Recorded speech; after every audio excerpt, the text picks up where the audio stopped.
The other day after I built the new V-19 torrent, I was like, wow, that's a lot of extra parts. So I looked up the 2008 V-19's extras, and as it turns out, it's only 5 pieces. In fact, that got me thinking, have we been getting more and more extra pieces? By the way, all credit to the good people at Bricklink who compiled all this information. Maybe it's because LEGO has become more generous. This black ball with stop ring, for example, is in both sets. 2008 gave no extras of it, while the 2025 gave 2 extra balls. But what if there's something more to it than that? In my comparison video of the two V-19s, I talked about how modern LEGO sets use a larger number of smaller pieces for a more detailed look on display.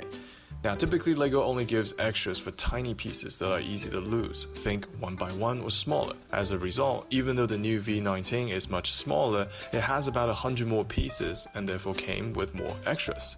In other words, the number of extras given might be a side effect of LEGO's downsizing and shift towards smaller pieces. To test my hypothesis, I went and looked up some more sets. The two starfighters are about the same size, but the new one has about 100 more pieces and a higher percentage of extras. The new Star Destroyer is smaller than the old one, but it has 200 more pieces and also a higher percentage of extras. What's interesting about these TIE fighters is that across 3 generations, the piece count has gone up and then back down, whereas the percentage of extras has only gone up. But this is when I found a completely different trend with X-Wings. And at this point in my research, I started to realize I might be going down the wrong direction.